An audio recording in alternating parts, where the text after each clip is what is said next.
Olá pessoal, Ricardo Marocchio aqui. Nas últimas aulas nós estudamos alguns conceitos específicos da plataforma ASP.NET Core, incluindo middlewares, pipelines, roteamento de URLs, injeção de dependência e outras coisas. A aula de hoje vai nos deixar mais próximos das aplicações do mundo real. Nós vamos começar a trabalhar com um banco de dados. Mas antes de entrarmos em conceitos profundos, vamos fazer uma aplicação de controle de estoque, que vai ser um apanhado de muitas coisas que vimos até aqui e vai introduzir o uso de banco de dados com aplicações web ASP.NET Core. Então vamos ao conteúdo.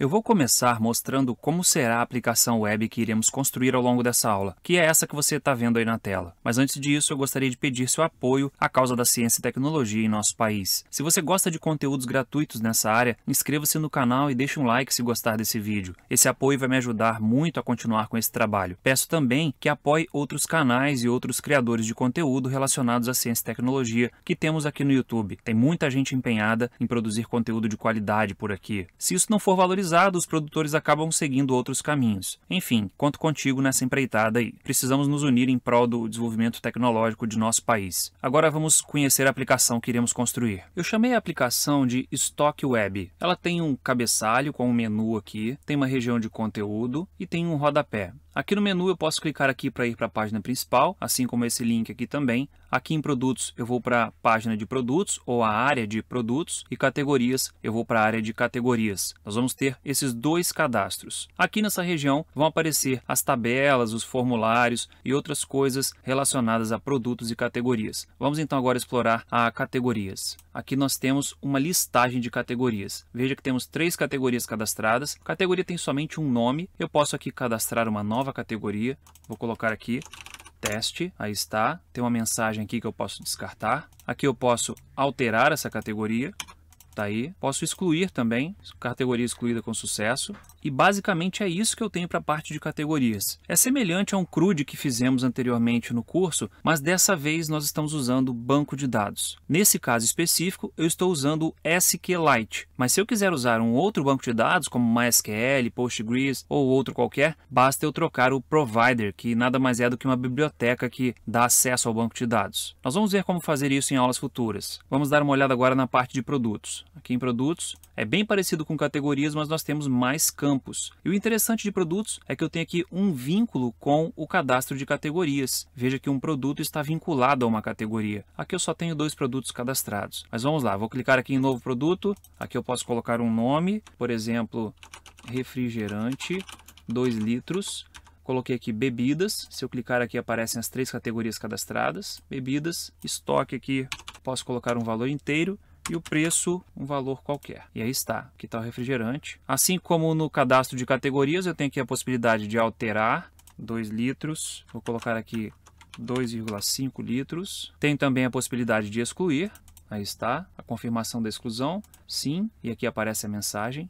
E tem a possibilidade de ficar aqui vendo a listagem. Então nós temos as operações de listagem, cadastro, alteração e exclusão, que são as 4 operações básicas que se costuma fazer em um banco de dados, em uma aplicação que envolva banco de dados. E nesse caso nós temos um exemplo de relacionamento de um para muitos. No caso, uma categoria possui vários produtos e um produto pertence a uma única categoria. Portanto, esse exemplo vai abordar a implementação dessa situação. Agora a gente vai para o Visual Studio Code, numa pasta vazia, criar essa aplicação do zero. Vamos lá. Bem, então eu estou aqui no Visual Studio Code, uma pasta vazia, e eu vou começar abrindo o terminal. Vou abrir aqui o terminal, Ctrl aspas simples, e agora eu vou digitar .NET New Global JSON SDK Version 5.0.400, que é a última versão estável instalada na minha máquina. Agora ele criou aqui o arquivo global.json. Vamos continuar aqui. Agora eu vou dar .NET New Web sem HTTPS, no HTTPS e usando o framework 5.0. Pronto, já criou o projeto. Eu vou começar criando toda a estrutura do projeto que a gente vai usar ao longo da aula. Então já vou instalar também aqui o Bootstrap 5. Portanto, eu vou iniciar o repositório aqui do Bootstrap 5 usando o libman. Libman init-p provider js deliver. Pronto, agora eu vou mandar instalar o Bootstrap 5. Bootstrap vai ficar no diretório www.root lib Bootstrap 5. Pronto, já acabou a instalação do Bootstrap 5. Agora a gente vai instalar uns pacotes que nós vamos usar ao longo da aula. Eu vou começar pelo Runtime Compilation do Razor para que as nossas views possam ser atualizadas enquanto a aplicação está em execução. Então eu vou dar aqui Shift Ctrl P e vou aqui no Nugget Package Manager Add Package e vou colocar aqui o nome Runtime Compilation. Vou dar Enter, ele vai localizar essa primeira opção aqui. Vou escolher a versão 5.0.9, que é a mais recente, estável, e ele vai instalar para mim. Pronto, agora vamos ao outro pacote. Agora o nosso novo pacote é o Entity Framework Core.design. Aí está, esse primeiro aí. A versão também é 5.0.9. Agora vamos instalar mais um pacote aqui, que é o pacote do SQLite. Shift Ctrl P, adicionar pacote. Eu vou digitar Entity Framework Core.SQLite. Aí está, ele localizou essa primeira opção aqui. Vou dar Enter. Também versão 5.0.9. E por fim, vou instalar mais um pacote, que é o pacote para manipulação de arquivos JSON, ou para serializar arquivos. Então vou dar aqui um Add Package, NewtonSoft.json. Tá aí essa primeira opção, 13.0.1, versão instalada. Agora vamos abrir o arquivo Startup. Vou começar removendo esses comentários daqui. Esse aqui também, pronto. Agora vamos configurar aqui esse método configure. Eu vou tirar esse if aqui porque a gente vai permanecer em ambiente de desenvolvimento. Vou deixar o use routing, o use endpoints. Só que aqui embaixo eu vou mapear diretamente para o padrão do MVC, que é o Map Default Controller Route. E aqui em cima eu vou adicionar o middleware de arquivos estáticos. Agora eu vou adicionar os serviços do Framework MVC. Então aqui em cima eu vou colocar services.addController with views. Vou aproveitar para adicionar também o mecanismo de compilação do Razor em tempo de execução. Add Razor Runtime Compilation. Pronto. Agora nós vamos criar a página de layout, que é a página base para as demais páginas. Então eu vou criar aqui uma nova pasta chamada Views. Pronto. Dentro de Views eu vou criar uma pasta chamada Shared. Pronto. E dentro de Shared, eu vou criar uma página chamada underline layout.cshtml. Vamos começar criando uma página HTML padrão. Vou usar aqui Emmet, então vou colocar exclamação. Vou dar Enter aqui. Vou trocar aqui para PTBR. Já vou referenciar aqui também a biblioteca do Bootstrap. E agora eu vou trocar o título do documento aqui. Pronto, o título vai ser Stock Web e aqui na frente vai ter um subtítulo que é a página que vai colocar. Portanto, a página principal vai adicionar um subtítulo, a página de cadastro de produto vai adicionar seu próprio subtítulo e assim por diante. Agora, aqui no topo, eu vou adicionar a biblioteca de Tag Helpers. Pronto, Add Tag Helper e aqui a biblioteca de Tag Helpers. Uma coisa que eu quero que tenha em nossa aplicação é que o menu correspondente ao controlador ativo fique destacado. Portanto, eu vou capturar aqui qual é o controlador ativo e de acordo com seu nome, eu vou atribuir uma classe ao link correspondente a ele. Então, vou fazer o seguinte aqui embaixo. Veja que eu estou capturando o nome do controlador atual a partir da rota. Em seguida, eu verifico se o controlador atual é Home. Se for, classe menu principal vai receber Active. O mesmo eu faço para produto e para categoria. Portanto, se o controller atual for Home, essa variável vai guardar o valor Active. Se for produto, essa é que vai guardar o valor Active. E se for categoria, essa vai guardar Active. Agora nós vamos fazer uso dessas três variáveis. Nós vamos criar a nossa barra de navegação superior aqui dentro do body. Logo aqui embaixo do body, eu vou colar a barra de navegação superior. Vou retrair aqui para facilitar a visualização. Nós temos aqui uma navbar do Bootstrap, como nós fizemos lá naquele CRUD que a gente fez numa aula anterior. Aqui eu só mudei mesmo o nome, Stock Web, e aqui embaixo os três links para os itens de menu. E veja que aqui é que eu uso aquelas variáveis lá de cima, e elas são adicionadas justamente ao atributo class do elemento A correspondente ao link para aquele controller, ou melhor, para a ação index daquele controller. É bem parecido com o que nós tínhamos feito no exemplo anterior de outra aula, mas dessa vez eu não peguei pelo nome da ação, eu peguei pelo nome do controller, porque como nós vamos ter aqui vários controllers e cada controller eu vou ter várias ações, eu vou deixar destacado o menu correspondente ao controlador e não a ação daquele controlador. Porque eu vou estar dentro do controlador produto, por exemplo, eu posso estar cadastrando, excluindo, alterando, mas essas páginas de alteração, exclusão, listagem, cadastro não possuem um item de menu específico. Todas pertencem ao controlador produtos ou categorias, por exemplo. Então eu vou manter em destaque o item de menu correspondente ao controlador. Agora, embaixo da barra de navegação, eu vou colocar a região responsável por conter o corpo da página.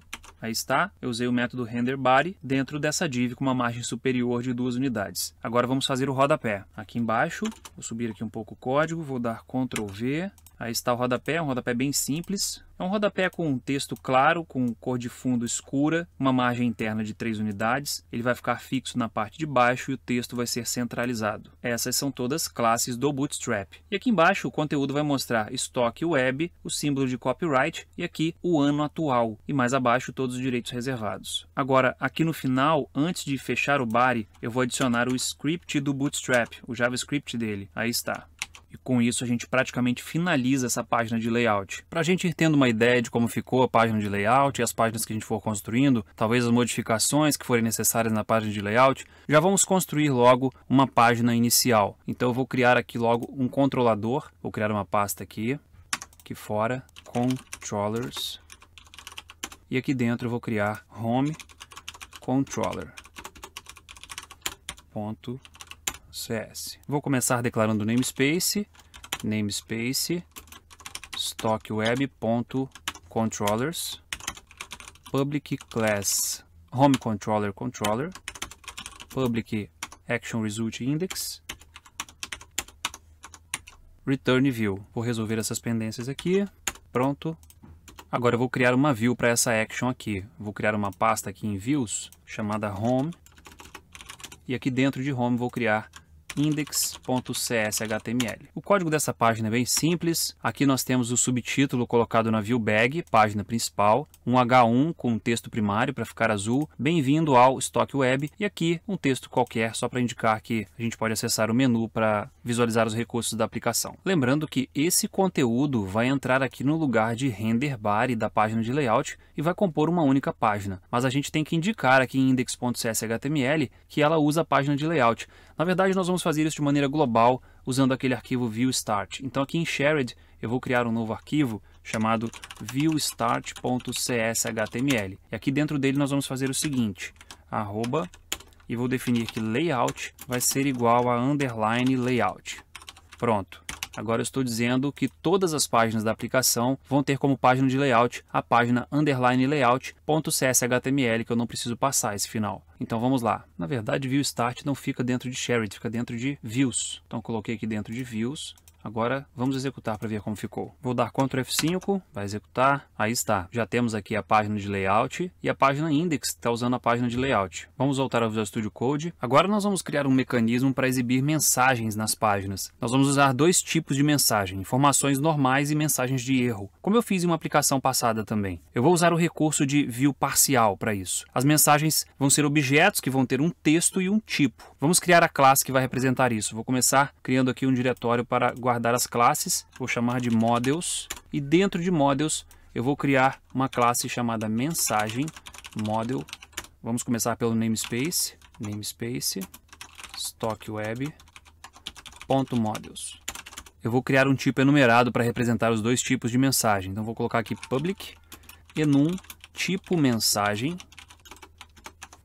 e aqui dentro eu vou colocar informação e erro. Vou tirar essa linha aqui. Agora aqui embaixo eu vou criar a classe public class mensagem model. E aqui dentro vai ter uma propriedade do tipo mensagem, que eu vou chamar só de tipo. Vai ter uma outra propriedade do tipo string texto, que é o texto da mensagem. Aqui faltou um M. Pronto.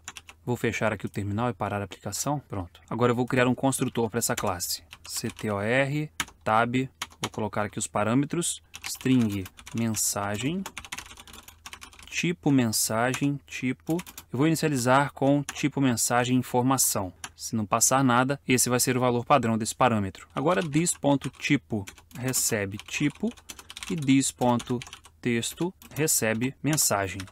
Vocês devem estar observando aí que tem um completamento de código um pouquinho mais avançado aqui no meu VS Code, é porque eu estou usando o GitHub Copilot e realmente ele tem umas sugestões bem acertadas. Às vezes não, mas às vezes ele acerta sim. Se você quiser conhecer melhor o GitHub Copilot, deixe uma mensagem nos comentários pedindo que de repente eu gravo um vídeo explicando como que ele funciona, para que serve, enfim, é uma ferramenta bem interessante e bastante promissora. Agora vamos falar de uma questão. Quando eu trabalho com mensagens entre páginas, eu tenho que guardar essa mensagem em algum lugar. Nós tivemos uma aula em que nós vimos que é possível guardar mensagens na ViewBag ou em Temp Data, sendo que em Temp Data essa mensagem consegue sobreviver a uma requisição, porque na verdade, por padrão, quando você guarda algo em Temp Data, isso é guardado em um cookie, em formato texto. Portanto, você só pode guardar ali coisas que são serializáveis, coisas que podem ser transformadas em texto. E por padrão, esse objeto de mensagem aqui não pode ser transformado em texto. Mas nós vamos criar um método que vai permitir fazer isso. Aqui embaixo nós vamos fazer o seguinte. Vou dar um Ctrl V aqui. Aqui está o método, é um método estático que vai serializar um objeto do tipo mensagem model e retornar uma string a partir dele. Veja que eu estou usando aqui JSONConvert.serializeObject. Isso aqui é da biblioteca newtonsoft.json. Vou dar um Ctrl ponto aqui para resolver. Aqui está, using newtonsoft.json, e agora isso está resolvido. Veja, aqui eu tenho um parâmetro mensagem e tipo da mensagem. Isso entra aqui, é criado um novo objeto do tipo mensagem model e eu retorno esse objeto serializado, ou seja, convertido para string. Agora eu vou fazer um método auxiliar para desserializar. O método para desserializar, ele tem que receber a string e retornar um objeto mensagem model. É justamente isso que estou fazendo aqui. Veja que uma string é recebida. Dessa string eu uso aqui JSONConvert.deserializeObject, passando aqui mensagem model e o texto que será convertido para esse objeto. Portanto, agora nós temos uma classe que vai nos ajudar com a questão das mensagens. Agora eu preciso de exibir essa mensagem. Aí eu vou usar uma view parcial. Então aqui dentro de views shared, eu vou colocar um novo arquivo chamado underline mensagem.cshtml e dentro desse arquivo eu vou colocar o código para mostrar a mensagem. Antes de nós resolvermos esses dois problemas aqui, vamos dar uma estudada no código. Primeiro, eu verifico se Temp Data contém uma chave chamada mensagem. Portanto, quando eu colocar uma mensagem nessa chave, um objeto do tipo mensagem model nessa chave, significa que tem uma mensagem a ser mostrada. Essa view parcial interpretaria essa mensagem e mostraria aqui de acordo com o tipo da mensagem. Vamos ver. Essa variável mensagem vai receber o que está em Temp Data desserializado. Portanto, vai receber um objeto do tipo mensagem model. Aí eu testo se o tipo dessa mensagem é um erro. Se for erro, eu mostro aqui um alert warning e aqui dentro eu mostro o texto da mensagem. Aqui embaixo, no else, é quando o tipo de mensagem é informação. Aí eu mostro em formato alert success com a mensagem de texto aqui dentro. Agora vamos resolver essas dependências aqui. Na verdade, esses dois tipos estão dentro do namespace stockweb.models, como a gente pode conferir aqui. Namespace stockweb.models. Então nós vamos importar esse namespace. Eu posso importar esse namespace em cada arquivo que ele seja necessário, ou posso criar um arquivo de importação global para que todas as views enxerguem esse namespace. E é justamente isso que eu vou fazer. Então eu vou criar aqui um novo arquivo dentro de views chamado underline viewimports.cshtml. E aqui eu vou colocar @namespace e vou passar em stockweb.models. Agora eu vou aproveitar aqui embaixo para importar também o arquivo de tag helpers, ou melhor, a biblioteca de tag helpers, porque a maioria de nossas views vão precisar dessa biblioteca. Então vou dar Ctrl V aqui e assim eu importo a biblioteca de tag helpers. Agora, se nós voltarmos aqui em mensagem.cshtml, você pode observar que não temos mais erro. Mensagem model e tipo mensagem agora são tipos conhecidos. Bem, com isso eu termino essa parte de mensagens e a estrutura básica da aplicação. Até esse ponto, praticamente todas as aplicações web são iguais. Portanto, esses elementos que eu coloquei aqui até agora são comuns à maioria das aplicações web. A partir de agora, a gente vai criar coisas mais específicas. Eu vou começar fechando aqui esses arquivos que eu não vou usar agora. Home, Index, o View Start, Mensagem Model, View Imports e esse aqui também. O layout a gente ainda vai mexer nele e Startup provavelmente a gente ainda vai mexer nele também. Agora nós vamos começar a lidar com a parte de banco de dados. E existem diferentes formas de se fazer isso em uma aplicação web ASP.NET Core. Nós vamos usar uma ferramenta de mapeamento objeto relacional nativa do framework ASP.NET Core, na verdade do .NET Framework Core, que é o Entity Framework Core, que está na versão 5.0. Em síntese, o que uma ferramenta de mapeamento objeto relacional faz é transformar um banco de dados em uma coleção de listas de objetos. e em vez da sua aplicação manipular registros de banco de dados usando o código SQL, vai manipular listas de objetos usando códigos programáticos, programação normal em C#.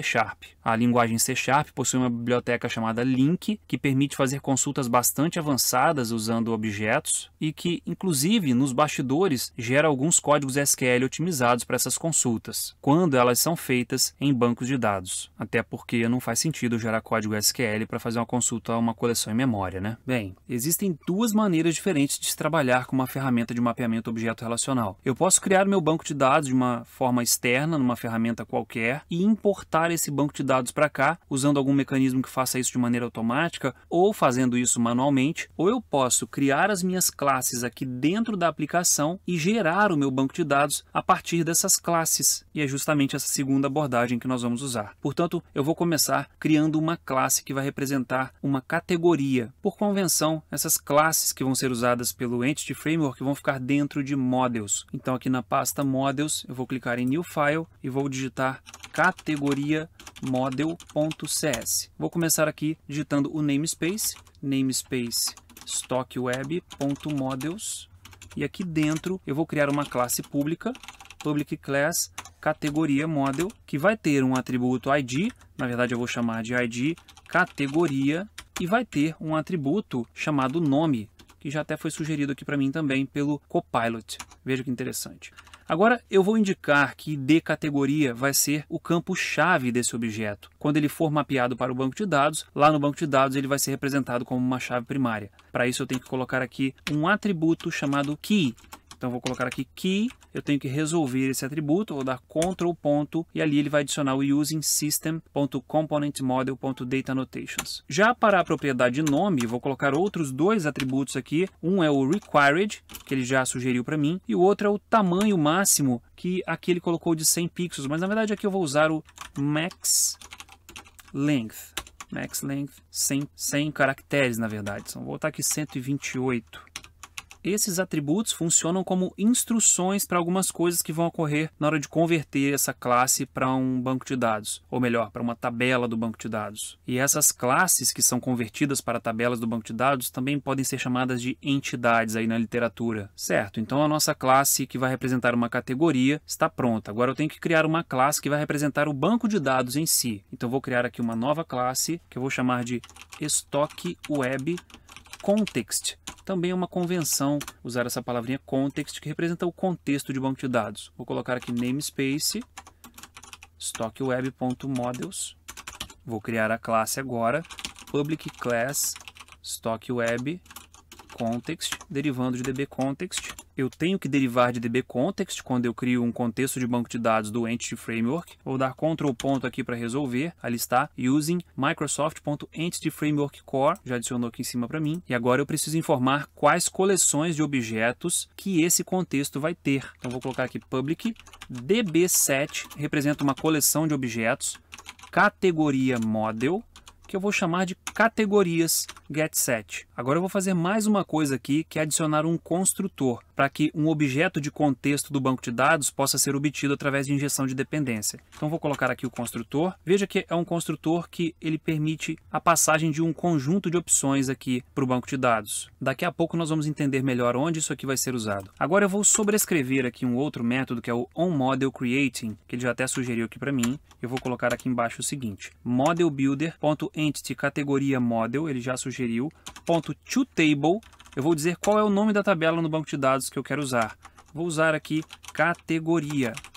Aí está. Se eu não fizer isso, ele vai criar a tabela no banco de dados com o nome categorias, mas eu gosto de usar no singular. Portanto, esse aqui é um código totalmente opcional. Eu poderia deixar sem isso aqui e ele criaria no banco de dados a tabela com o nome categorias. Agora nós vamos lá na classe Startup adicionar isso aqui ao contexto de injeção de dependência, ou melhor, ao repositório de objetos para serem injetados através de injeção de dependência. Então aqui em Startup, vou fazer o seguinte, aqui dentro eu vou criar um construtor.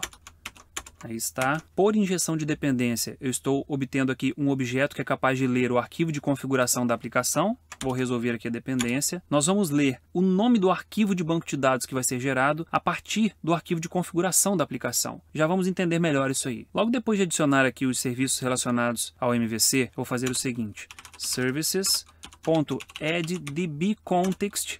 Eu vou passar aqui um stock context. Veja que já completou aqui para mim o Copilot, só que esse options aqui está errado. Vou passar aqui embaixo options.useSQLite data source stock.db. Agora eu vou resolver aqui stock context, que na verdade é stock web context, e aqui use SQLite. Vou dar Ctrl ponto aqui, using Microsoft Entity Framework Core, e esse aqui Ctrl ponto e using stockweb.models. Pronto. Em aulas anteriores nós vimos como adicionar objetos no repositório de injeção de dependência. Nós vimos o método addSingleton, addTransient e addScoped. O Entity Framework já tem um método apropriado para isso, que já faz algumas configurações e te permite fazer algumas configurações. Como nesse caso, eu estou adicionando aqui um serviço de contexto de banco de dados ao repositório de injeção por dependência. Estou dizendo que ele usa SQLite e um banco de dados nesse arquivo aqui. Porém, eu não quero obter esse arquivo de um texto codificado no código-fonte do programa. Eu quero obter isso aqui do arquivo de configuração, e é justamente isso que nós vamos fazer. Vou passar aqui configuration, que é a propriedade que eu criei aqui em cima, ponto, vou dar um tab aqui, get connection string, e aqui eu vou passar stock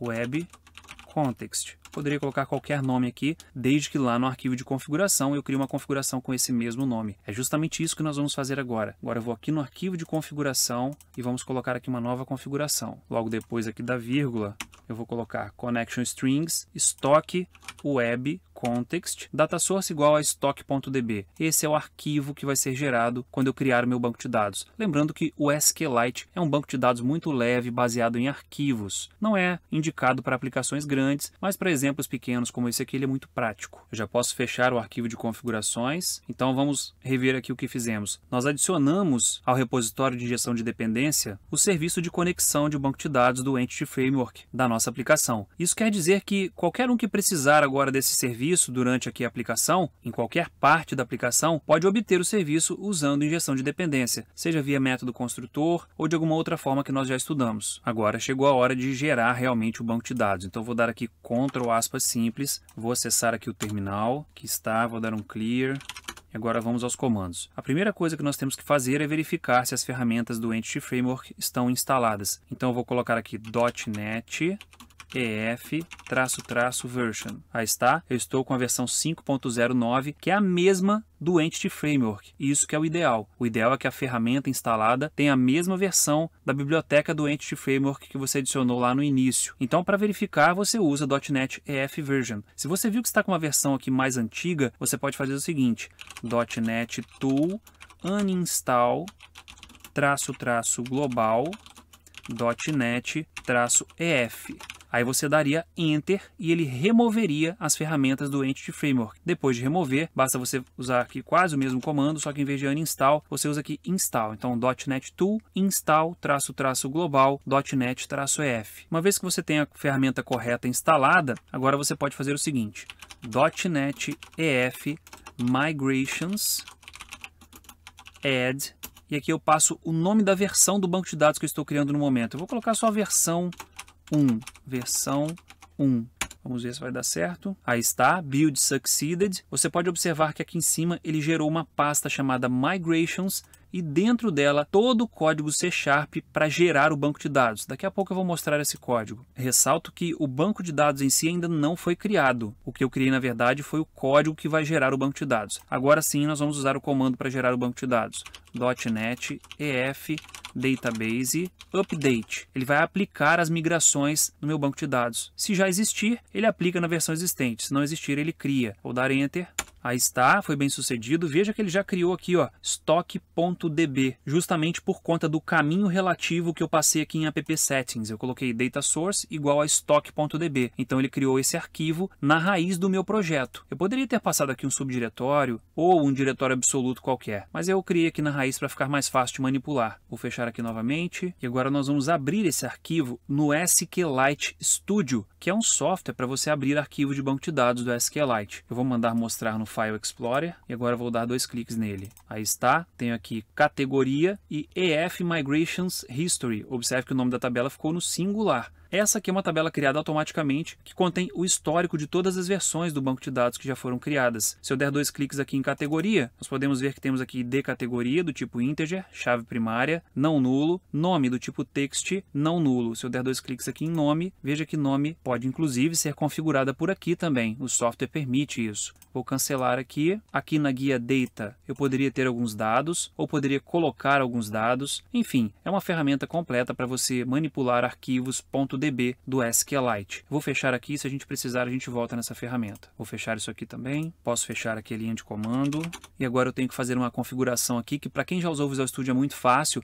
Quando você marca um arquivo do projeto e manda copiar esse arquivo para a pasta do executável quando houver uma compilação. E você pode fazer isso quando o arquivo for novo ou sempre. Enfim, aqui a gente tem que fazer diretamente no arquivo CSProj. Então vou abrir aqui o arquivo CSProj e logo embaixo desse item group aqui eu vou colar um outro item group e vou colocar aqui, ó, known update. Aqui eu passo qual é o arquivo que eu quero estabelecer a regra e aqui, ó, copiar para o diretório de saída, preservar o mais novo. Aqui está. Então isso vai fazer com que o arquivo estoque.db seja copiado para a pasta do executável da aplicação sempre que ela for compilada. Vou fechar aqui esse arquivo e agora nós já temos um banco de dados com uma tabela, já usando o mapeamento objeto relacional com o Entity Framework Core. Agora a gente pode criar um controller para manipular objetos desse tipo. E é justamente isso que nós vamos fazer agora. Aqui dentro da pasta Controllers eu vou criar uma nova classe chamada categoria controller.cs, namespace stockweb.controllers e aqui dentro public class categoria controller herdando de controller. Ok. Agora vou fazer o mecanismo de injeção de dependência para eu já capturar a conexão com o banco de dados. Então vou criar aqui primeiro uma propriedade, na verdade um atributo somente leitura para guardar o contexto do banco de dados. Private read only stockweb context, vou colocar um underline aqui que é o padrão para atributos privados. Vou resolver isso aqui, vou resolver isso aqui em cima também. Pronto. Agora vou criar o construtor. Aqui no construtor eu vou receber stockweb context e aqui embaixo eu vou fazer this.content, ou melhor, context, recebe context. Aí está, já injetei o contexto de banco de dados, o objeto de contexto do banco de dados. Portanto, qualquer ação de categoria controller já pode fazer uso do banco de dados. E eu vou começar implementando aqui uma action que vai retornar a listagem de categorias. Vamos lá, public async, vou fazer aqui de maneira assíncrona, task iActionResult index.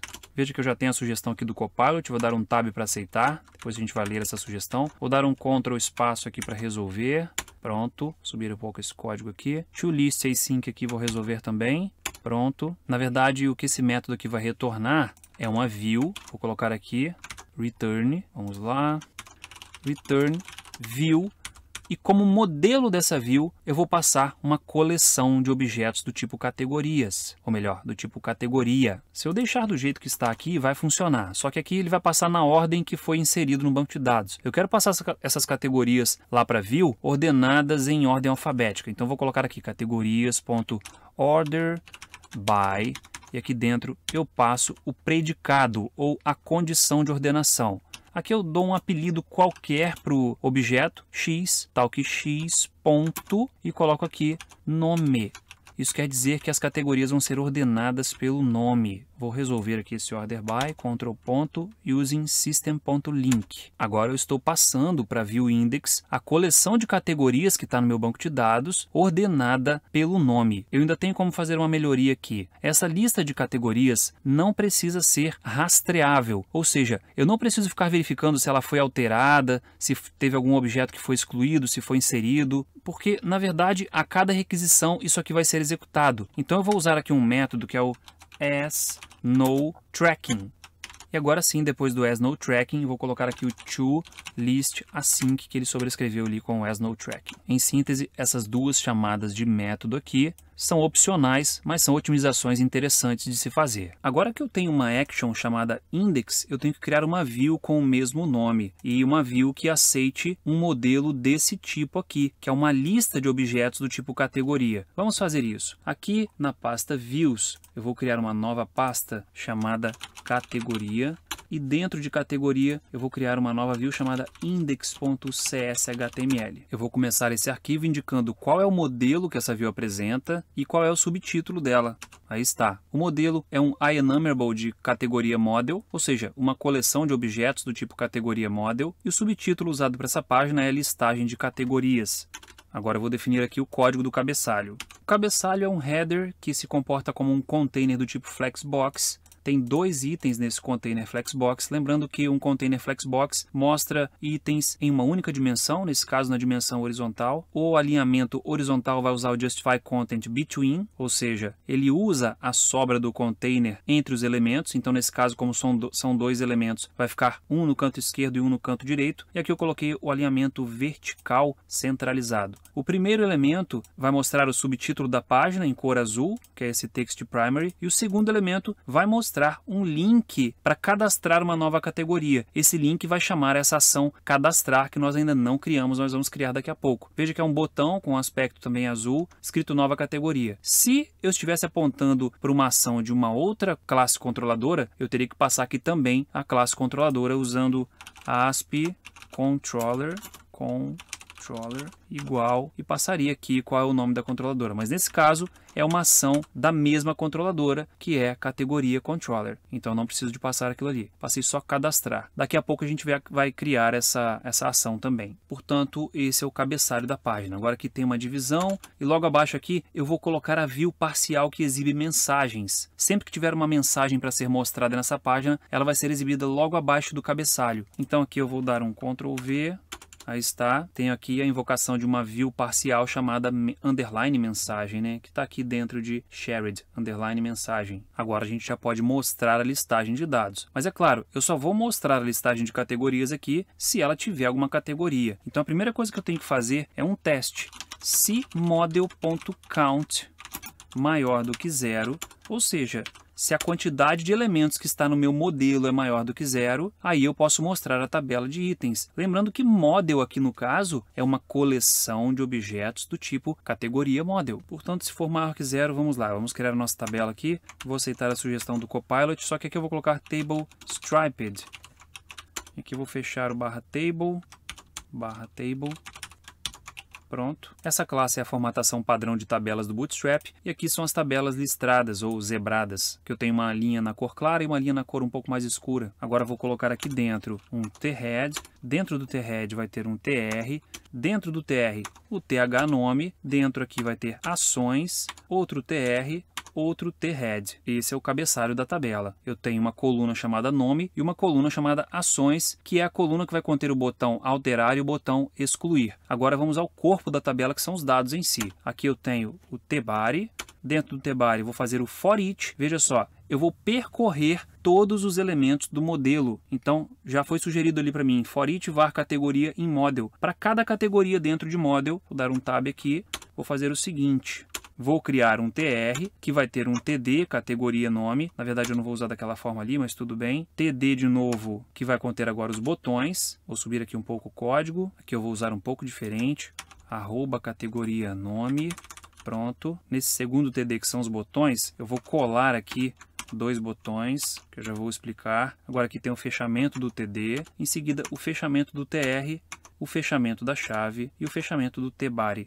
Vou salvar e agora a nossa tabela já está pronta. Deixa eu tirar isso aqui, só que aqui não é item.categoria, que é categoria.id categoria, categoria.id categoria. Portanto, no corpo da minha tabela, para cada objeto categoria que tiver na minha coleção de categorias, eu vou gerar uma linha de tabela, sendo que essa linha de tabela possui uma coluna com o nome da categoria e uma segunda coluna que vai ter 2 ações. Uma ação para cadastrar, que na verdade é a alteração, porque eu estou passando aqui o ID da categoria atual dessa linha. Isso quer dizer que se eu chamar o cadastrar passando um ID, é uma alteração. Se eu passar sem ID, é um novo cadastro. E onde eu estou passando sem ID? Aqui em cima, ó, estou passando ASP Action cadastrar e não estou passando nenhum ID. Aí ele vai entrar em modo de cadastro de uma nova categoria realmente. E aqui embaixo eu tenho o link que aponta para a ação de exclusão, que também não criamos ainda. Aqui também eu tenho o ID da categoria sendo passado. Vou jogar esse código da classe aqui para baixo. Pronto. Aqui também. Fica mais organizado. O problema é que quando salva ele volta para o lugar. Então deixa assim mesmo. Tirar aqui. Pronto. Agora, o que vai acontecer quando eu não tiver objetos para serem exibidos? Aí vai entrar aqui um else com uma frase, não há nenhuma categoria cadastrada, somente isso. Vamos dar um Ctrl F5 para executar e ver como está ficando. Aí está, já abriu aqui no navegador, vou clicar aqui em categorias, veja que ele já abriu a listagem de categorias, não há nenhuma categoria cadastrada, porque realmente nós ainda não cadastramos categorias. E veja que agora aqui o menu categorias, ele está destacado, está mais branco, né? Enquanto os outros estão cinza. Isso acontece justamente por conta daquele mecanismo que nós criamos lá na página de layout, para detectar qual é o controller ativo e ativar o menu correspondente àquele controller. Sendo que esse controller ativo a gente pega aqui da rota, né? Agora, para a gente ver a tabela aqui, eu vou fazer uma coisa diferente. Eu vou abrir aquele software SQLite Studio e vou inserir dados por ele para que os dados sejam exibidos aqui. Vou fazer isso aqui rapidamente. Aí está, estou aqui no SQLite Studio com a tabela categoria aberta. Agora eu vou aqui em Data e vou passar aqui, clicar no mais, que vou colocar alimentos, vou adicionar mais um, bebidas, vou adicionar mais um, eletrônicos. Agora eu vou clicar aqui para salvar. Ele já numera automaticamente para mim, 1, 2, 3. Agora vamos voltar à página e dar um refresh. De volta aqui ao navegador, vou clicar aqui novamente. E aí está, as 3 categorias em ordem alfabética e aqui os botões de ação. Agora eu quero alinhar esses botões de ação para jogá-los lá para o canto direito. Vamos voltar ao Visual Studio Code para fazer isso. Eu posso fechar isso aqui, terminal. Vou deixar a aplicação rodando porque nós não vamos mexer em código C#. Eu vou mexer primeiro na página de layout. Eu vou criar um novo arquivo CSS para a gente trabalhar com configurações específicas de páginas e coisas do tipo. Então aqui dentro eu vou fazer o seguinte, deixa eu copiar esse trecho, que eu vou colocar CSS e aqui eu vou criar um arquivo estilos.css. Portanto, aqui dentro de www.root eu vou criar uma nova pasta que eu vou chamar de CSS e dentro de CSS vou criar o arquivo estilos.css. Agora aqui dentro eu vou fazer a definição das configurações daquela última coluna. Então eu vou criar uma classe aqui que é table categorias. Vamos colocar tudo em português, né? Tabela categorias tr th last child. Esse é o primeiro seletor. Agora aqui é o td last child. E agora aqui eu coloco as propriedades. Veja, eu estou dizendo que todo TR que está dentro de alguém da classe tabela categorias, o seu último filho TH e o seu último filho TD vão ter as seguintes configurações. Primeiro, largura de 1%. Na verdade, isso aqui é para forçar a coluna a ter somente a largura que caiba o conteúdo. E para que não haja quebra de linha no conteúdo, eu vou colocar aqui white space no wrap, para que não haja quebra de linha, e vou deixar o texto centralizado, para que os botões fiquem centralizados. Pronto, agora eu tenho que aplicar essa classe à tabela que mostra a listagem de categorias. Então vamos aqui em Index, e aqui na tabela eu já tenho Table e Table Striped, vou colocar aqui Tabela Categorias. Vou salvar, vamos dar um refresh agora no navegador para ver se isso vai funcionar. Aqui de volta ao navegador, vou mandar recarregar e aí está. Agora a coluna ações foi diminuída para caber somente o conteúdo dela e esse resto todo aqui pertence à coluna nome. E aí nós temos o resultado que desejávamos. Vou dar um Shift Ctrl M aqui para ver como é que fica a variação da viewport. Aí está, aí está. Veja que temos aqui um menu, se eu aumentar um pouco mais aqui, eu tenho um menu aparecendo e nós temos esse comportamento porque estamos usando a navbar do Bootstrap 5. Vou dar Shift Ctrl M novamente e agora vamos voltar ao Visual Studio Code. Agora nós vamos criar a action que permite mostrar o formulário de cadastro da categoria. Então, aqui em Categoria Controller, nós vamos fazer o seguinte.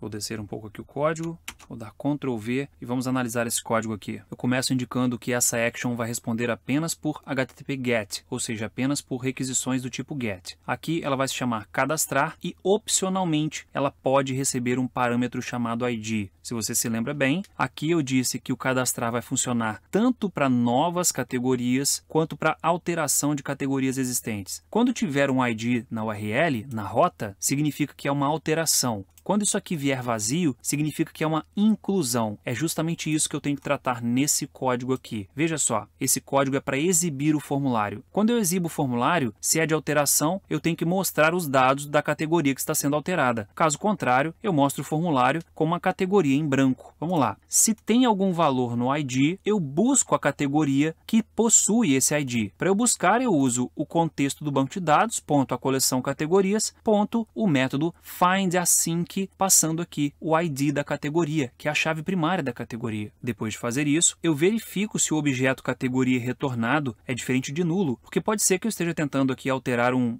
objeto categoria que não exista, que aquele ID não pertence a um objeto do tipo categoria. Então eu verifico, se categoria é igual a nulo, eu retorno aqui que a categoria não foi encontrada. Caso contrário, eu retorno aqui a view passando a categoria que foi encontrada. Portanto, a view vai ser aberta com um objeto categoria preenchido. Então, esse é o tratamento que eu dou quando o ID possui um valor. Agora, quando ele não possui um valor, vai cair aqui, ou seja, vai retornar a view com um novo objeto categoria model, um objeto categoria model vazio, porque é uma inclusão. Agora nós temos que fazer a view dessa ação, que na verdade vai ser um formulário com apenas um campo, que é o campo nome, e o botão cancelar e salvar. Vamos fazer isso. Aqui em views categoria, eu vou criar uma nova view chamada cadastrar.cshtml. Vamos ao código. A gente sempre tem que começar indicando qual é o tipo de modelo que essa view manipula. Nesse caso aqui é um modelo do tipo categoria model. É um único objeto do tipo categoria model. Eu também tenho que indicar qual é o subtítulo dessa página. Só que o subtítulo dessa página pode ser dois. Pode ser alteração de categoria ou pode ser cadastro de categoria. Se na rota da URL tiver um ID, significa que é uma alteração. Se não tiver o ID, significa que é um cadastro. É justamente isso que nós vamos fazer com esse código aqui.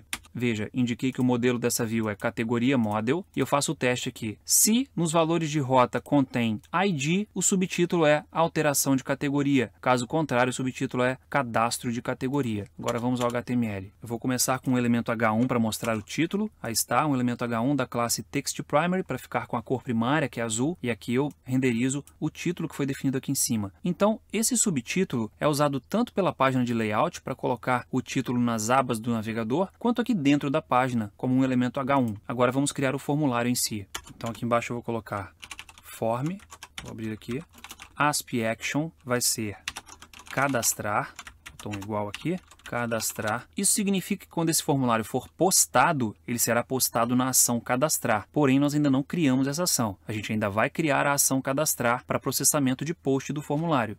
Agora, esse formulário vai começar tendo um input oculto com o ID da categoria, porque se for uma alteração, quando esse formulário for submetido, o ID da categoria sendo alterada tem que ir junto. Aí eu já vou criar esse campo aqui. Input hidden, cadê o input hidden aqui? Aí está, input type hidden, e aqui eu vou usar tag helper asp for e vou passar aqui @model.id categoria. Pronto, já tem o campo oculto que vai ter o ID da categoria que está sendo manipulada. Claro, se for uma nova categoria, esse campo vai acabar tendo o valor 0. Agora vamos criar aqui uma div que vai conter o campo para o nome da categoria. Esse código eu vou colar para ir mais rápido. Então eu colei aqui e vou explicar. Veja só, cada campo fica numa div da classe formGroup. Aqui eu coloquei essa classe row, porque dessa forma eu consigo determinar o tamanho dos campos, a largura do campo. Eu já vou explicar isso aqui embaixo. Portanto, um campo ele tem um label, veja só, label asp_for model.nome. Em seguida eu tenho um input asp_for model.nome. E aqui a classe formControl, que é a classe do Bootstrap para apresentar controles de formulário. E aqui a classe CoSM8 e CoLG4.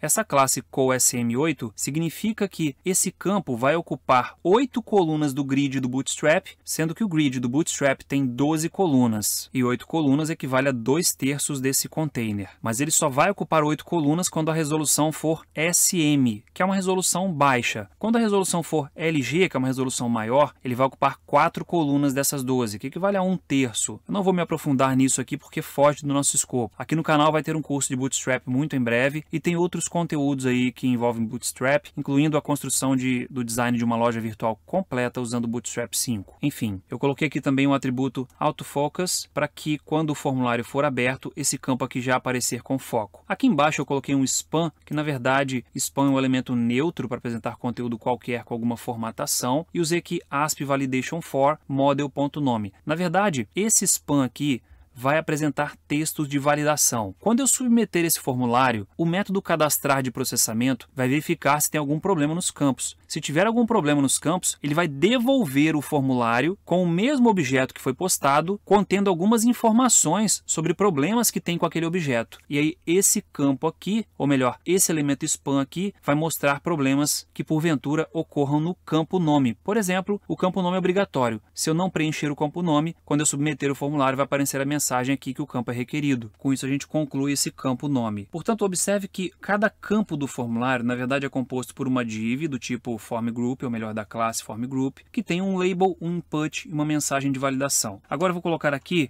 a div que vai conter os botões do formulário. Vou colar. Veja que essa div tem uma margem superior de 3 unidades. Tem uma ação para voltar para a ação index. Na verdade, é como se eu quisesse cancelar o cadastro ou a alteração. Então, clicando nesse cancelar, ele volta para a ação index, que é a listagem de categorias. Mas caso eu clique nesse botão, que é o botão do tipo submit, com o título salvar, ele vai postar esse formulário nessa ação aqui. Vamos rodar a aplicação para ver como é que isso está ficando. Ctrl F5, na verdade a aplicação já está rodando aqui, eu vou parar a aplicação. Pronto, agora ela vai rodar e aí está. Agora eu vou clicar aqui em categorias, tem aqui a listagem de categorias. Se eu clicar em nova categoria, o formulário é aberto, mas veja que esse campo aqui ficou desconfigurado, a gente vai acertar isso. Enfim, se eu clicar em cancelar, ele volta para a listagem. Se eu clicar em salvar, ele vai tentar postar o formulário, mas nós ainda não temos a action que faz o processamento do formulário. Portanto, eu vou clicar aqui no cancelar, agora eu vou clicar aqui no alterar. Primeiro, observe que agora aqui em cima eu tenho cadastrar /3, então foi passado alguma coisa para o parâmetro ID. E veja que aqui abriu justamente o alimento cujo ID, ou melhor, a categoria cujo ID é igual a 3, que é a categoria alimentos. Posso aqui cancelar para voltar para cá. Vou clicar aqui de novo para mostrar o formulário, para a gente acertar esse problema aqui. Bem, na verdade eu errei aqui o lugar do row, esse row aqui não é aqui, ele é aqui em cima, class igual a row. E agora essas classes de definição de largura vão ficar na div, que é aqui.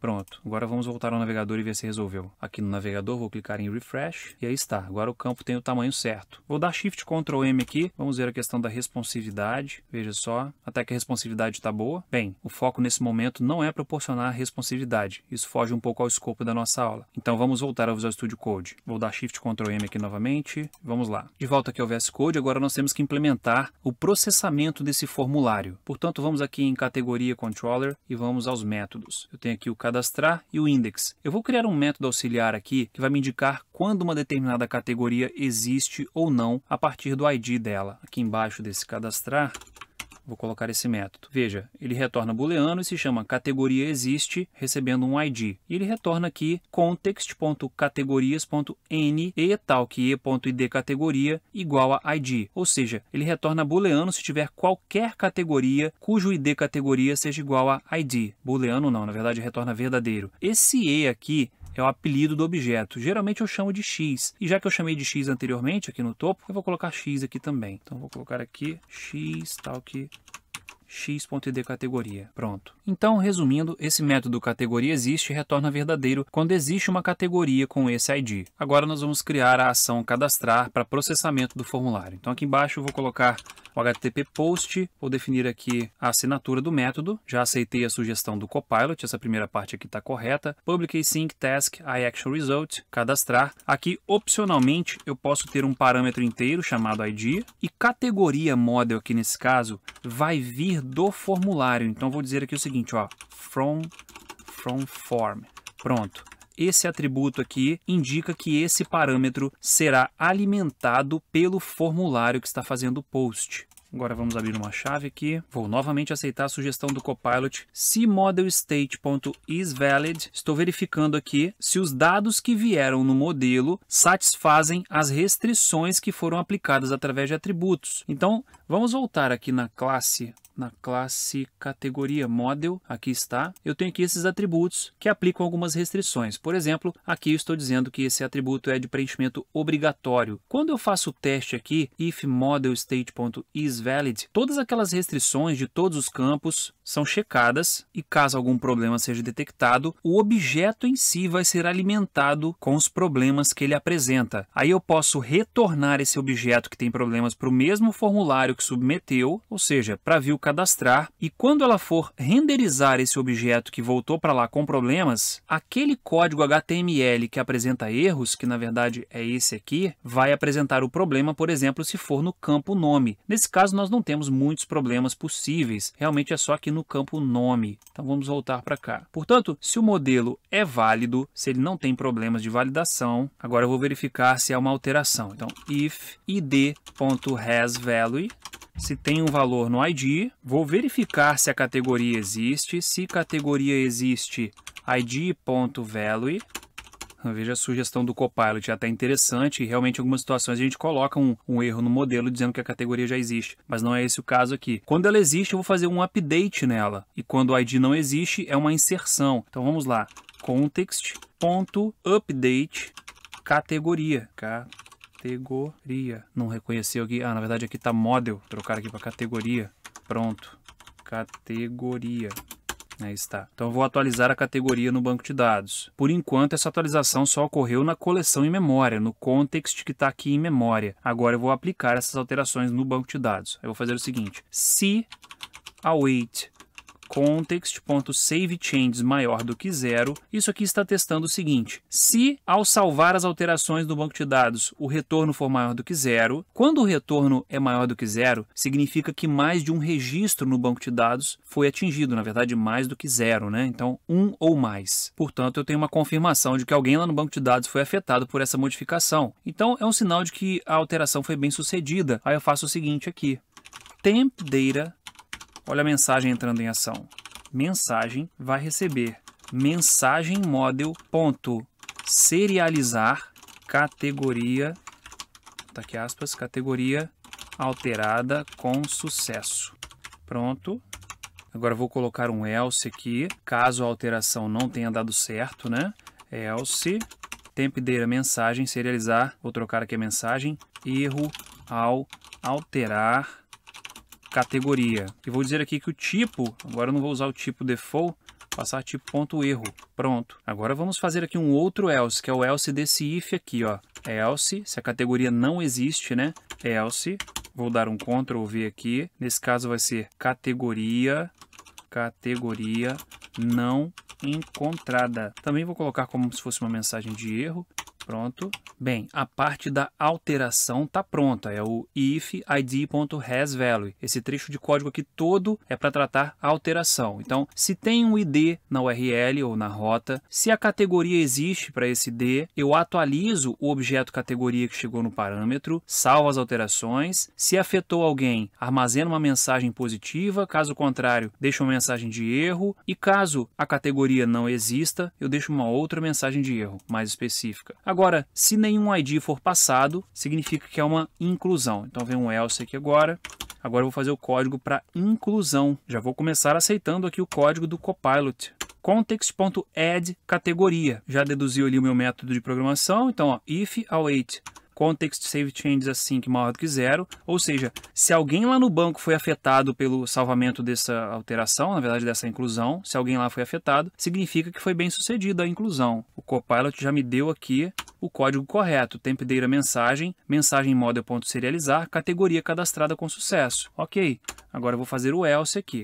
Else, e aí o Copilot me deu novamente o código correto. Erro ao cadastrar categoria, tipo mensagem.erro, certo? Agora eu tenho aqui todo o código para tratar a alteração e todo o código para tratar inclusão. Agora eu tenho que redirecionar o usuário para algum lugar. Se o modelo é válido e ele fez a alteração ou inclusão, eu tenho que voltar o usuário lá para a listagem. Então vou dar aqui um return, redirect to action, e aqui ele usou index. Eu poderia usar aqui diferente também, eu poderia usar aqui name of, e aqui o método index, enfim, tanto faz usar um ou outro. Agora, caso o model state.isValid dê falso, eu vou fazer um else aqui, significa que o meu modelo não é válido. Aí eu vou ter que fazer o seguinte, return view, passando novamente a categoria que eu recebi, mas dessa vez ela vai voltar para o formulário de exibição carregada com os erros que ela possui, e assim o usuário vai conseguir saber o que aconteceu. Vamos testar a aplicação, vou dar Ctrl F5, já tem uma rodando, vou pausar aqui, ou melhor parar, agora sim, aí está, vou clicar aqui em categorias, agora eu vou aqui em nova categoria, e vou colocar aqui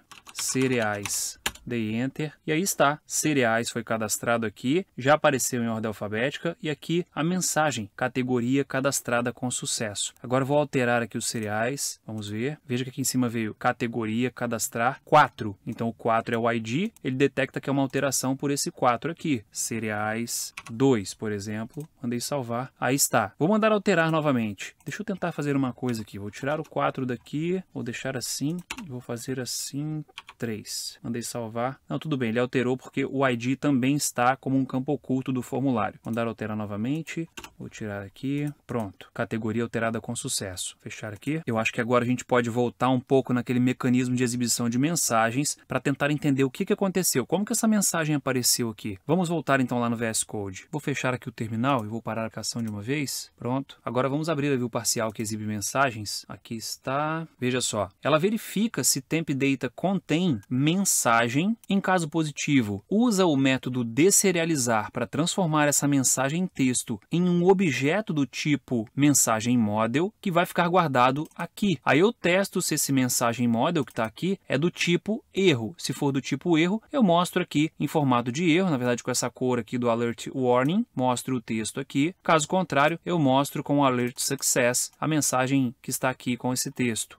Enfim, os dois códigos aqui são idênticos, exceto pela classe aqui que é Alert Warning e Alert Success. Eu até teria como fazer algo aqui para diminuir esse código, deixar um só, colocar uma variável para representar isso aqui, mas eu vou deixar assim mesmo. Bem, acredito que agora tenha ficado claro que essa view parcial só vai exibir alguma coisa se alguém colocar um objeto com a chave mensagem em TempData. E é justamente isso que está ocorrendo aqui em categoria controller. Vamos ver aqui. TempData mensagem recebe, e aqui vem a mensagem serializada. TempData mensagem recebe, aqui vem outra mensagem. Então, sempre que eu quiser mostrar uma mensagem em alguma página que eu estou redirecionando para ela, essa página para a qual eu estou redirecionando tem que renderizar aquela view parcial em algum lugar e eu tenho que guardar uma mensagem serializada em TempData sob a chave mensagem. Agora vamos dar mais uma passada por esse método aqui que processa o cadastro. Ele recebe aqui um ID de forma opcional, ou seja, quando ele recebe o ID é porque é uma alteração, e recebe aqui os dados do formulário nesse objeto do tipo categoria model. Portanto, quando entrar nesse método, esse objeto vai estar preenchido com os dados do formulário e esse ID pode estar preenchido com o ID que veio na URL. Se o modelo for válido, ou seja, se os critérios de validação que foram definidos na classe do modelo forem satisfeitos, aí vem aqui o outro teste. Se tem um ID na URL, significa que é uma alteração. Aí eu verifico, a categoria existe? Sim. Opa, então atualiza essa categoria, salva as alterações. Se salvou alguma coisa, mostra essa mensagem, ou melhor, guarde essa mensagem em TempData para ser mostrada. Caso não tenha salvo nada, guarda essa mensagem de erro. E caso a categoria não exista, guarde essa outra mensagem de erro específica para categorias não encontradas. Agora aqui tem o else, que corresponde à inclusão. Então, caso ID não exista na URL, é uma inclusão. Então, aqui vai ser context.add. Add é para inclusão e aqui o update é para alteração. Context.add, categoria. Ele vai adicionar o objeto categoria à coleção de categorias. Eu também poderia fazer aqui o seguinte, context.categorias.add.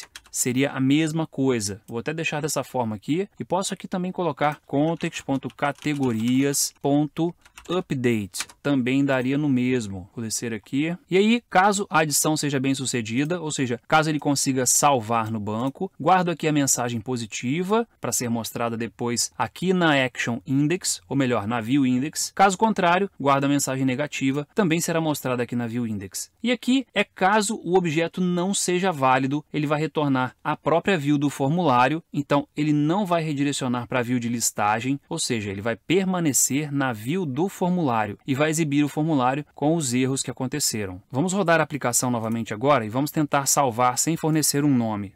Ctrl F5, executou, vou clicar aqui em categorias, nova categoria, vou tentar salvar como está. Aí está, o campo nome é obrigatório. A mensagem vem em inglês, mas é possível localizar isso aqui para português, enfim, para o idioma que você quiser. Mais adiante nós veremos como fazer isso. Vou cancelar aqui para voltar. Então nós tivemos ali uma mensagem de validação. Portanto, nós já temos a inclusão de categoria pronta, a listagem de categorias pronta e a alteração. Está faltando agora fazer a exclusão de categoria. E é justamente isso que nós vamos fazer agora. Vamos voltar ao Visual Studio Code. Bem, de volta aqui ao Visual Studio Code, já fechei o terminal aqui, parei a aplicação. Agora nós vamos fazer o método para excluir. Eu vou começar fazendo o método que vai mostrar um formulário de confirmação de exclusão. Então vou fazer o seguinte aqui, logo depois aqui vou colocar um HTTP GET, pronto. E agora vou fazer aqui o excluir.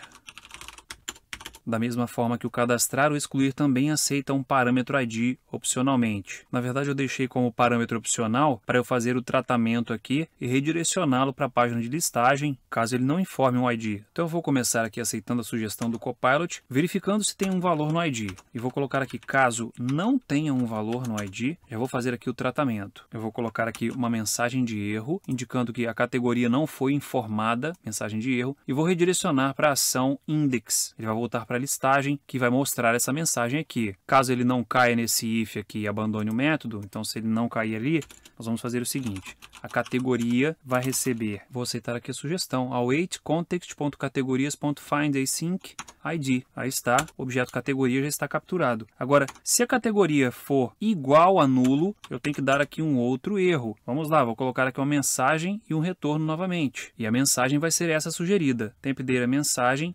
model.serializer, na verdade, serializar, porque eu traduzi, categoria não encontrada, uma mensagem de erro. Vou dar tab aqui e aqui embaixo agora eu vou retornar para a ação index. Aí está, a sugestão do Copilot novamente. Ok, se essas duas verificações forem bem sucedidas, ou melhor, se não entrarem em nenhuma delas, eu vou retornar a view passando o objeto categoria que foi obtido aqui no findAsync. Ou seja, o objeto categoria que deve ser excluído. Então, eu posso mostrar nesse formulário de confirmação qualquer dado que tenha nesse objeto. Vamos fazer esse formulário agora. Vou abrir aqui, vou na pasta views, categoria, vou criar excluir.cshtml. Pronto. A gente começa a view indicando qual é o tipo do modelo e qual é o subtítulo da página que vai ser colocado na viewBag.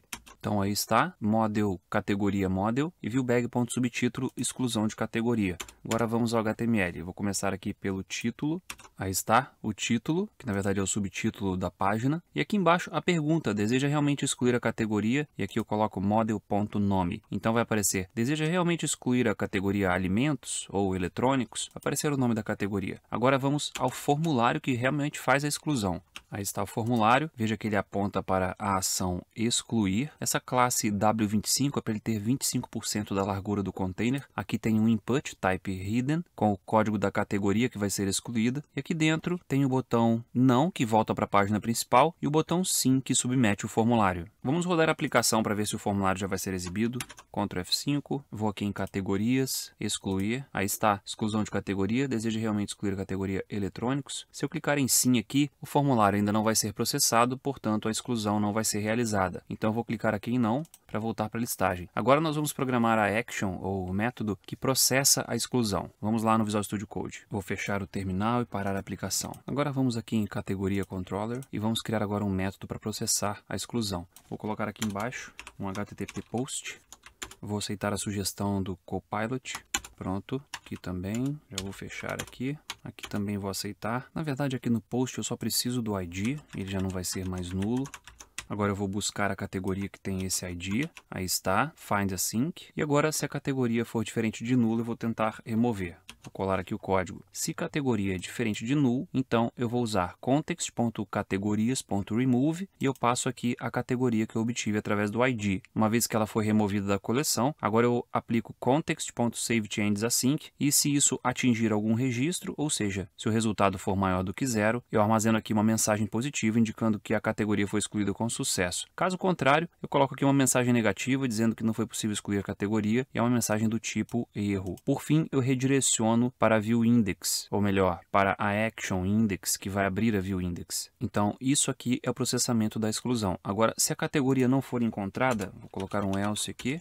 Se essa categoria retornou nulo, vou aceitar a sugestão do Copilot, onde ele coloca a mensagem aqui, categoria não encontrada. Pronto. E agora eu vou retornar para a ação index novamente. E isso já é suficiente para processar a postagem do formulário de exclusão. Vamos rodar novamente. Vou dar Ctrl F5. Agora eu vou clicar em categorias. Vou aqui em excluir. Exclusão de categoria. Deseja realmente excluir a categoria eletrônicos? Sim, tá aí. Categoria excluída com sucesso. E a categoria não aparece mais aqui. Vamos cadastrar lá novamente. Eletrônicos. Pronto, agora nós temos aqui eletrônicos de novo. Vou fechar aqui a mensagem. Portanto, agora nós temos a listagem, a inclusão, a alteração e exclusão de categorias. Temos um CRUD completo para categorias. E agora nós vamos repetir boa parte desse processo para criar um CRUD para produtos. Vamos fazer isso. Vamos voltar ao Visual Studio Code. Mas antes eu vou fechar algumas abas aqui. Pronto. Agora vamos ao VS Code. Vou parar a aplicação e vou fechar o terminal. Nós vamos começar o CRUD de produtos criando o modelo do banco de dados ou a entidade do Entity Framework. Portanto, eu vou clicar aqui em Models, vou adicionar um novo arquivo que é produtomodel.cs. Agora eu vou criar aqui um namespace stockweb.models e aqui dentro eu vou criar uma classe pública chamada produtoModel. Eu vou começar com a propriedade ID, mas na verdade aqui vai ser ID produto e vai ser chave primária. Vou resolver essa dependência aqui. Pronto, já temos o ID do produto. Agora vamos à propriedade nome, prop string nome. Vou torná-la obrigatória, required, e com tamanho máximo de 128 caracteres. Agora vou criar mais uma propriedade inteira, estoque, mais uma. Dessa vez vai ser double, que eu vou chamar de preço, preco. Vamos criar mais uma propriedade inteira, que vai ser uma referência para o ID da categoria. Na verdade, vai armazenar o ID da categoria a qual esse produto pertence. E agora eu vou colocar aqui um objeto do tipo categoria model, que vai ser uma referência para o objeto categoria a qual esse produto pertence. Então, public, ou melhor, prop. Aqui no tipo eu vou colocar categoria model e o nome vai ser categoria. Agora eu vou dar um espaço aqui, vou dar um espaço aqui também e vamos fazer uma configuração importante aqui. Eu vou definir que ID categoria, na verdade, é uma chave estrangeira correspondente à propriedade categoria. Isso é importante para a criação do banco de dados. Então eu vou colocar aqui foreign key categoria, foreign key categoria. Agora vamos resolver aqui esse atributo foreign key, control ponto e using system.componentModel.dataNotations.schema. Aí está. Nossa classe produto model está pronta. Quando eu tenho aqui tipos primitivos que não aceitam nulo, como é o caso aqui do int, do double e desse int aqui, essas propriedades automaticamente são de preenchimento obrigatório. Para eu tornar essas propriedades anuláveis, eu teria que colocar aqui a interrogação. Aí no banco também elas seriam opcionais, mas nesse caso todas são obrigatórias mesmo. Agora vamos adicionar essa entidade ao nosso contexto do banco de dados. Então aqui em Stock Web Context, eu vou fazer o seguinte aqui, ó. Vou colocar um db7 de produto model, que eu vou chamar de produtos. E agora aqui embaixo eu também vou dizer que a tabela vai se chamar produto no singular. Produto, e aqui vai ser produto model. Pronto, o contexto do banco de dados agora está configurado também. Vamos aplicar essas alterações no banco de dados. Então eu vou começar aqui no terminal, .NET EF Migrations Add versão 2. Enter. Pronto. Agora eu vou fazer .NET EF Database Update. Mas antes disso, eu quero checar uma coisa no código. Vamos dar uma olhada aqui no versão 2. Vou descer um pouco aqui. Deixa eu fechar isso aqui. Pronto. Agora, veja que nós temos na construção da chave estrangeira, table.foreignKey, lembrando que isso aqui é o código que foi gerado automaticamente. Nós temos aqui, ó, no onDelete, que é ao excluir uma categoria, essa exclusão vai ser em cascata, ou seja, todos os produtos dessa categoria serão excluídos também. Eu não vou deixar que isso aconteça, então vou trocar aqui para restrito. E na prática, se alguém tentar excluir uma categoria que tem produtos, uma exceção vai ocorrer. Agora sim eu posso dar Enter aqui. Pronto, as alterações no banco de dados já foram realizadas com sucesso. Agora eu posso fechar o terminal. E posso fechar também esse arquivo aqui. Precisamos agora de uma classe controladora para produto. Então vou criar aqui dentro de controllers uma nova classe, na verdade um novo arquivo, produto controller.cs. Agora eu vou copiar home controller. Na verdade, eu vou copiar categoria controller, vou dar Ctrl A aqui. Vou copiar o código todo de categoria controller. Vou aqui em produto controller, vou dar Ctrl V. E para vocês verem como esse trabalho é de certa forma repetitivo, eu vou fazer um processo de substituição de palavras aqui e depois vou corrigir algumas coisas e o nosso controller vai estar pronto. Primeiro vamos fazer a substituição. Vou dar Ctrl Home aqui, agora vou dar Ctrl H para substituir, vou encontrar categoria, trocar por produto. E vou mandar obedecer maiúsculas e minúsculas. Então eu vou clicar aqui. E agora eu vou clicar nesse botão para substituir tudo. Cliquei, veja que já tenho aqui a resolução da maioria dos erros, mas ainda tem alguns lugares que a gente tem que corrigir. Por exemplo, aqui ainda está categoria. Então agora nós vamos trocar categoria com C minúscula por produto com P minúsculo. Vou substituir tudo, pronto. Vamos dar mais uma olhada aqui, cadastrar, aqui não tem nada de categoria. Vamos trocar a mensagem aqui, produto alterado com sucesso, erro ao alterar produto, produto não encontrado, descendo mais um pouco, produto cadastrado com sucesso, erro ao cadastrar produto, produto não informado, produto não encontrado, descendo mais um pouco, produto excluído com sucesso, não foi possível excluir o produto, aqui embaixo novamente, produto não encontrado, e eu acredito que fizemos todas as substituições. Vou dar mais uma passada de olho aqui, tudo bem aqui também, realmente substituímos tudo. Vou tirar esse formulário de substituição daqui, pronto. E agora nós vamos fazer algumas poucas alterações no código. Vamos começar aqui no index. Sempre que eu carrego os produtos do banco de dados, eu quero mostrar também, nesse caso, na página index de produtos, quero mostrar o nome da categoria. Portanto, eu vou carregar também os objetos categoria referentes aos produtos, ou melhor, associados aos produtos carregados. Então, logo depois do método orderBy aqui, eu vou colocar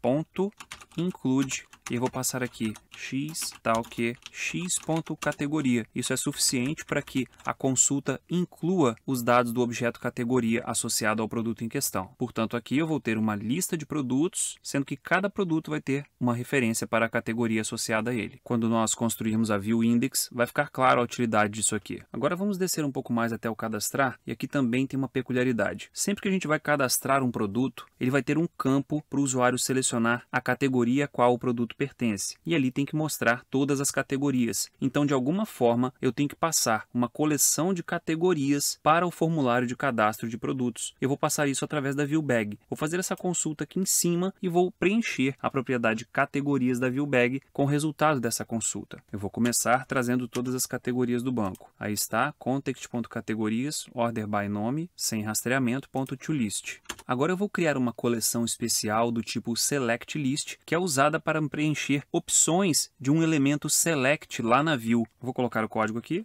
pronto, vamos dar uma analisada. Veja que categorias select list recebe new select list, que eu vou ter que resolver aqui, Ctrl ponto.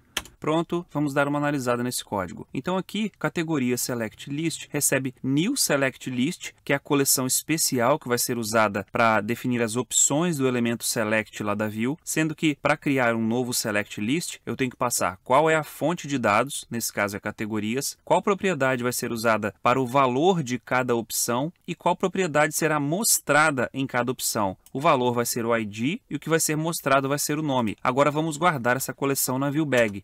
Então, vou colocar aqui ViewBag.categorias recebe categorias Select List. Vou dar um espaço aqui no final. E agora a action cadastrar, que vai mostrar o formulário de cadastro do produto, já está pronta. Vamos descer mais um pouco. Aqui eu tenho o método produto existe, que verifica se um determinado produto existe a partir do seu ID. Descendo mais um pouco. Aqui nós temos a action que processa o formulário. Veja que opcionalmente ela pode receber um ID e aqui ela recebe os dados do formulário no objeto produto. Quando ela recebe um ID é porque é uma alteração. A primeira coisa que é checada é se o estado do modelo é válido, ou seja, se as restrições que foram programadas para esse modelo foram cumpridas. Então, se o ID tem um valor, é porque é alteração. Aí eu verifico se o produto realmente existe. Se o produto existe, eu atualizo ele no banco de dados. Em seguida, eu tento salvar as alterações. Se der certo, eu gravo a mensagem positiva. Se der errado, eu gravo a mensagem negativa. E aqui embaixo a mensagem se o produto não existir. Esse else aqui, vamos subir um pouco, é para o caso da inclusão, ou seja, quando o ID não tem valor, aí é uma inclusão. Aí eu adiciono o objeto produto à coleção de produtos, tento aplicar as alterações no banco de dados. Em caso positivo, eu gravo a mensagem confirmando o cadastro. Caso dê algum problema, eu gravo a mensagem de erro. E por fim, independente de ser uma operação de inclusão ou alteração, bem ou mal sucedida, eu redireciono para a página de listagem que vai exibir a devida mensagem de acordo com o que aconteceu. Esse último else aqui é o else do model state is valid, ou seja, quando o modelo não é válido, o que quer dizer que uma ou mais restrições do modelo produto não foi satisfeita. E aí eu mostro novamente o formulário de cadastro produto, só que dessa vez o objeto produto vai carregar com ele os erros que aconteceram. E aí cabe ao formulário mostrar esses erros. Daqui a pouco a gente vai construir a view que mostra esse formulário. Descendo um pouco mais, a gente tem a action que mostra o formulário de confirmação de exclusão. Essa action responde por requisições do tipo HTTP GET, ou melhor, requisições do tipo GET. Opcionalmente ela recebe um ID. Na verdade, para excluir eu preciso do ID, e é por isso que tem esse primeiro teste aqui. Se a ID não tem um valor, eu gravo essa mensagem aqui indicando que não foi informado o produto e redireciono para a página de listagem. Caso a ID tenha um valor, ele vai cair aqui e aí eu capturo o produto que tem esse ID. Se o produto é igual a nulo, significa que não encontrou um produto com esse ID, eu gravo aqui a mensagem de produto não encontrado e redireciono o usuário para a ação da listagem. Mas caso o produto não seja nulo, aí eu retorno a view de confirmação de exclusão, passando o objeto produto para ela. Daqui a pouco nós vamos construir essa view também. Vamos descer mais um pouco. Agora nós temos aqui a ação excluir para requisições do tipo post, ou seja, para processar a postagem do formulário de exclusão. Primeiramente, eu capturo o produto que tem o ID passado aqui, verifico se ele é diferente de nulo. Se for diferente de nulo, eu removo esse produto da coleção de produtos, aplico as alterações do banco de dados e, se aplicar corretamente, eu gravo essa mensagem e, se não aplicar, eu gravo essa mensagem. Em seguida, eu redireciono o usuário para a listagem de produtos. Esse else aqui é para caso o produto seja nulo. Então, eu gravo aqui a mensagem produto não encontrado e redireciono o usuário para a página de listagem. Observe que eu tenho aqui um redirecionamento para a página de listagem e aqui também. Eu poderia tirar daqui de dentro, então, vou tirar daqui,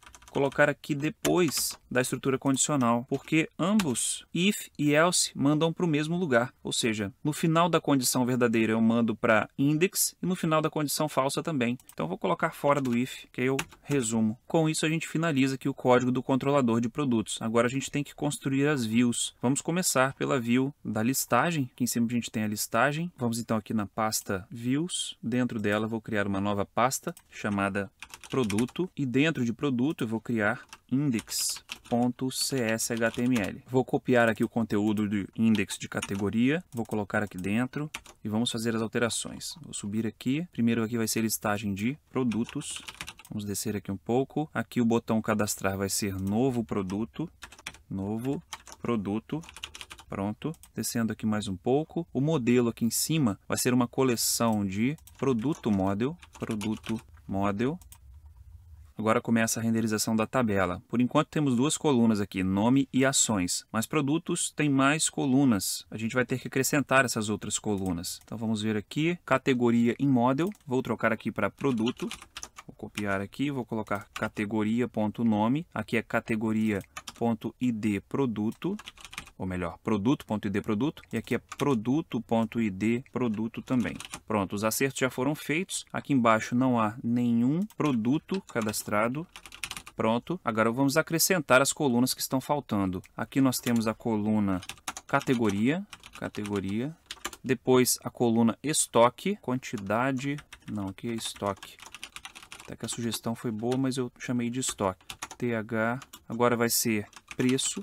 Depois vem ações. Agora vamos colocar aqui as colunas de dados. Vamos lá. TD, deixa eu ver qual é a sugestão aqui. Categoria.nome, tá certo. Depois produto.estoque, tá certo. E produto.preço. Copilot agiu legal agora. Em seguida vem as ações. Só vou formatar aqui o estoque com 4 dígitos.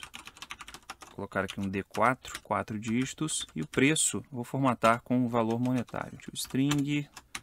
colocar aqui um C. Pronto, agora ele vai ser formatado como valor monetário. Bem, a princípio, a nossa listagem de produtos está pronta. Só aqui em cima, ela está usando a classe tabela categorias, a classe CSS, que formata a última coluna para deixá-la mais estreita, mas nesse caso eu quero deixar as 3 últimas colunas mais estreitas, estoque, preço e ações. Então eu vou criar uma outra configuração no arquivo CSS chamada tabela produtos para configurar as 3 últimas colunas. Vamos abrir aqui o arquivo CSS, aqui estilos.css, vou copiar isso aqui, colar aqui embaixo, vou colocar tabela produtos, colocar aqui também. Agora eu vou selecionar isso aqui, vou colocar aqui na frente, só que aqui em vez de usar last child, eu vou usar o enésimo filho, nesse caso vai ser o terceiro, copiar aqui, vou colocar aqui também terceiro filho e também o quarto filho. Vou copiar, colar embaixo e agora o quarto filho também. Depois que a gente fizer o formulário de cadastro de produto e conseguirmos cadastrar produtos, a gente vai conseguir ver se a listagem está correta. Então vamos partir agora para fazer o formulário de cadastro, a view cadastrar. Vou clicar aqui na pasta views de produto, views produto, e aqui vou criar cadastrar .cshtml. Da mesma forma que eu fiz com o index, eu vou copiar esse cadastrar aqui de categorias, vou copiar aqui e vou colar aqui. Agora eu vou trocar o que for necessário e vou acrescentar o que for necessário. Aqui é produto model, aqui é alteração de produto ou cadastro de produto, Pronto. Aqui é model.id produto. Aqui tem que tomar cuidado porque model vai ter um ID de categoria também, porque produto tem um ID de categoria associado. Então tem que trocar aqui para ID produto. Aí model.nome, ok. Então esse aqui é o primeiro campo do nome do produto. Eu vou dar um Ctrl C aqui nesse campo. Vou colar embaixo dele. Na verdade, como eu quero que fique um campo embaixo do outro, eu vou colocar mais uma div aqui com a classe W100, para que ela ocupe toda a largura disponível. Aí esse campo aqui vai ser jogado para baixo. Esse segundo campo vai ser o para seleção da categoria. Então vai ter o nome do produto, depois a seleção da categoria. Então aqui eu vou colocar o label for ID categoria, que na verdade é o que eu quero preencher no objeto produto. Vou trocar aqui o título do label para categoria. Pronto. E agora aqui eu não vou usar o input, eu vou usar um select, que é um campo para selecionar. Vou fechar ele com /select. Pronto. Vou remover esse autofocus daqui. Aqui embaixo também vai ser ID categoria, aqui também ID categoria. Pronto. E agora eu tenho que dizer de onde vêm as opções desse campo de seleção. É aí que eu vou usar aquela coleção select list que eu criei lá no método cadastrar que responde a requisições do tipo get. Então vou colocar aqui agora asp items igual @viewbag.categorias. Acontece que quando eu guardo algo na viewbag, isso é uma propriedade dinâmica, então eu tenho que fazer a conversão para o tipo correto. Então vou ter que colocar aqui na frente enumerable, é um enumerable de select list item. Pronto, ficou um E a mais aqui. Pronto. Portanto, essa é a maneira que eu alimento as opções de um campo do tipo select. Agora eu vou colocar mais uma div W100 aqui para jogar o próximo campo para a linha de baixo. E vamos ao próximo campo, que vai ser o campo estoque. Vou colocar ele aqui. Pronto. Temos aqui o label para model.stock, apresentando aqui o título estoque. E aqui nós temos o input também para model estoque. E por fim, a validação para model.stock. Agora eu vou fazer a mesma coisa, mas para o campo preço. Portanto, aqui embaixo eu vou colar para o campo preço. Veja que eu tenho aqui o label para o campo preço, o input para o campo preço e a mensagem de validação para o campo preço. Essas classes aqui são as classes que determinam quantas colunas esses campos vão ocupar para determinadas resoluções. Não vou entrar também nesse assunto que foge ao escopo dessa aula, mas o uso é bem simples ao de grid CSS, é o grid do Bootstrap. Então aqui nós temos o primeiro campo com 8 colunas para a resolução SM e 4 colunas na resolução LG. O mesmo vale para o segundo. Já esses outros dois campos, que são menores, eles ocupam 4 colunas por padrão e a partir da resolução LG, 2 colunas. A mesma coisa vale para esse aqui. Sendo que esses dois campos aqui, como eu não coloquei uma quebra entre eles, eles vão ficar um ao lado do outro. Agora a gente já consegue testar esse formulário. Vamos dar Ctrl F5 para executar a aplicação.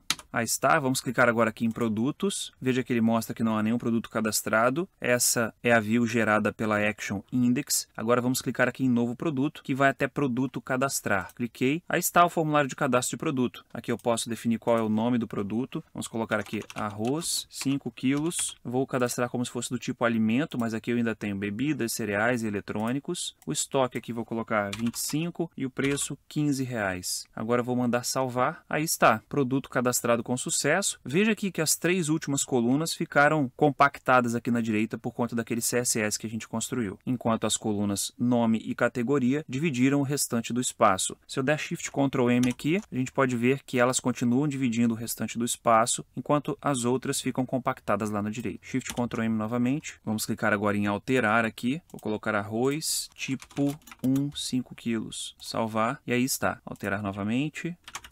Vou alterar aqui também a categoria, vou colocar cereais, salvar, pronto. Tudo funcionando perfeitamente. Vamos fazer agora a exclusão. Vou fechar aqui, vamos voltar ao VS Code. Vou parar a aplicação, fechar aqui o terminal. Agora eu vou aqui na pasta Views Produto. Eu vou, na verdade, copiar esse excluir aqui de categoria e vou colar aqui dentro de produto. Agora eu vou fazer as devidas alterações. Pronto, aqui eu vou colocar produto, model, subtítulo aqui vai ser exclusão de produto. Aqui deseja realmente excluir o produto,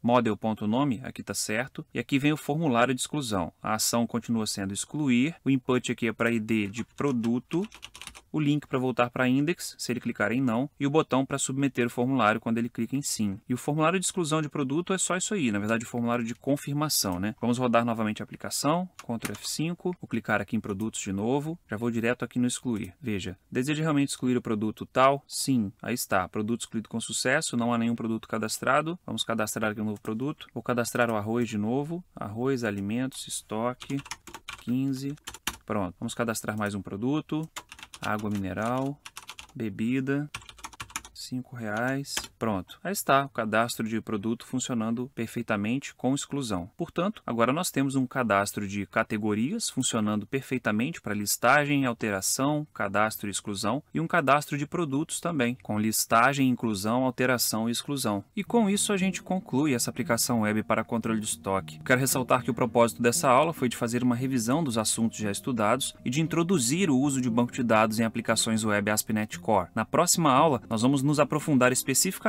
nos recursos relacionados a banco de dados. Não se esqueça de deixar um like se gostou do vídeo e de se inscrever no canal se ainda não for inscrito. Se tiver alguma crítica, elogio, dúvida ou sugestão, deixe aí nos comentários, eu sempre leio todos eles. Mais uma vez, muito obrigado pela confiança em meu trabalho. Fique com Deus, tenha um ótimo dia e até o próximo vídeo.